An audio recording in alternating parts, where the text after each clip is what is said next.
Okay, in this video we're going to go over completing the square, and specifically we're going to go over some a little more complicated examples. Some examples where we maybe have some fractional coefficients, and some examples where we have a coefficient in front of our x squared term. So for our first example, we have x squared minus 5x plus 7 equals 0. When we complete the square, the first step I like to do is to move your variables to one side, they already are, and your constants to the other side. When we move that 7 over, it becomes a negative 7. Once we have variables and constants separated, what we want to do next is we want to do some manipulations to the left-hand side to turn this into a perfect square trinomial. And the reason we want to have a perfect square trinomial over here is because then we can use the square root property to solve, and that's a pretty quick and easy way to solve quadratics. So in order to make this into a perfect square trinomial, what we want to do is we're going to have to add something to both sides of our equation. And the thing that we want to add in there is b over 2 squared, where b is the coefficient in front of your x term. So in this case, it would be negative 5 over 2 squared, which would be 25 over 4. So I want to add that. If I'm going to add it here in my equation to the left-hand side, I also have to add it over here on the right to make sure I keep things equal. And now by design, this I know is a perfect square trinomial. So that's going to factor into something squared. The first term is always going to be the square root of your first term here, which will be x. The last term is always going to be the square root of your constant. So in this case, it's 5 over 2. And the sign is going to be whatever the sign was in front of your x term. And over here we can simplify this. Negative 7 plus 25 over 4 is negative 3/4. Now that we have a perfect square on the left, we can use the square root property to take the square root of each side of this equation. When we do that on the right, we get x minus 5 over 2 because the radical and the exponent cancel each other. On the right hand side, don't forget to add in that plus or minus. Anytime we use that square root property, we need to consider both the positive and the negative root. We can move this 5/2 over to the other side, add it to both sides. And when I do that, I'm also going to clean up this other term we have here. We have the square root of negative 3, which we can represent as the square root of 3 times I, divided by the square root of 4, which is 2. So there is our solution from completing the square. Okay, let's look at another one. Now we have a little bit different situation here because we have a coefficient in front of our x squared. We cannot complete the square unless this number in front of x squared is 1. So we have to start off in this case by dividing our entire equation, both sides, every piece, by 8. Divide everything by 8.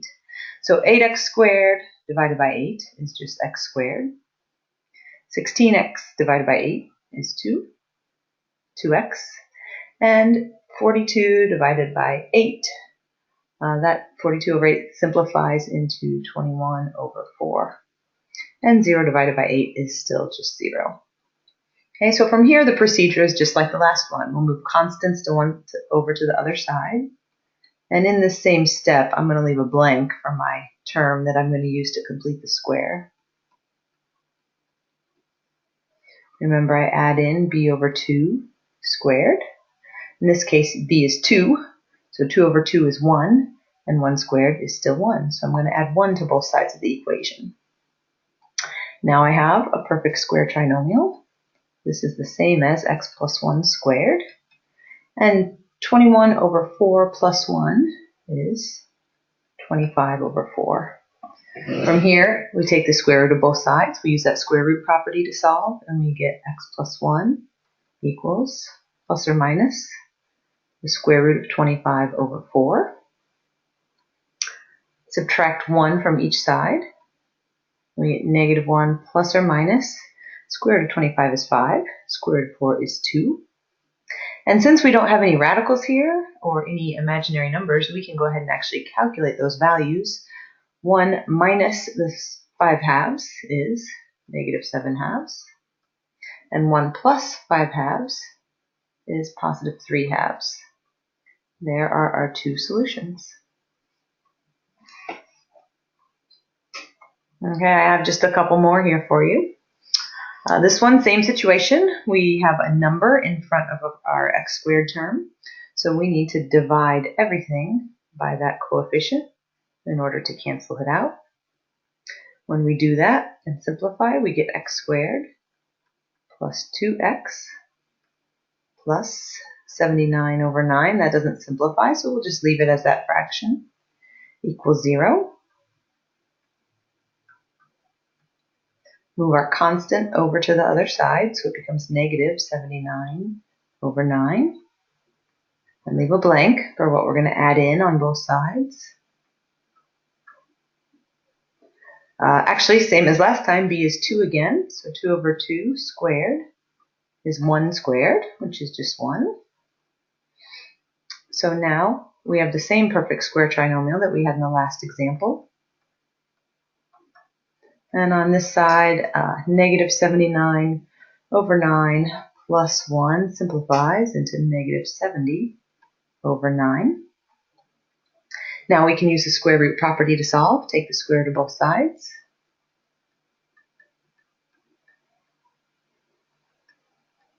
You can see since we have a negative under our square root, we're going to get a complex answer here. So x equals, move the 1 over to the other side, negative 1 plus or minus. The square root of negative 70 can be the square root of 70 times I, and the square root of 9 is 3. There's our solution.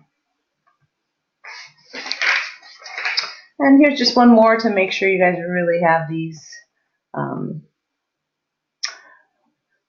3x squared equals negative 4 plus 8. Okay, so this time we need to move that 8x over before we can do anything, because again, we want our x's on one side and our constants on the other. We need this x squared term to have a coefficient of 1, so we'll divide both sides by 3. When we do that and simplify, we get x squared minus 8/3 x. I'm going to have to add something in there to complete the square, equals negative 4/3, and I'll have to add the same thing over here to keep my equation in balance. It might be a little intimidating to see a fraction here, but it works the same way. We can figure it out. b over 2, quantity squared. In this case, b is 8/3. 8/3 divided by 2. Remember, for dividing fractions, that's the same as multiplying by the reciprocal. So the reciprocal of 2 is 1/2.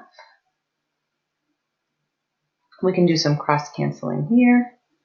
And we end up with 4/3 squared, which is 16 over 9. That's the constant we want to add to both sides over here. 16 over 9 and 16 over 9. You can do this kind of work on your calculator. If fractions are scary to you, don't worry about it. Plug it in and figure out what you need. Okay, this, although it has some fractions in there, is still a perfect square trinomial by design because we are completing the square. Our first term is the square root of x squared. Our second term is going to be the square root of 16 over 9. And our sign is whatever was in front of our x. And that is equal to negative 4/3 plus 16 over 9. Again, if you have to, do that on your calculator. It's 4/9. And again, last step, same as the other three, take the square root of both sides. So we get x minus 4/3. Don't forget that plus or minus. So move the 4/3 to the other side. We get a positive 4/3 plus or minus. We can simplify that square root. The square root of 4 is 2. The square root of 9 is 3. And again, no radicals, no imaginary numbers, so we can go ahead and simplify this into two numbers. 4/3 minus 2/3 is 2/3. And 4/3 plus 2/3 is 6/3, which is the same as 2. There are our two solutions.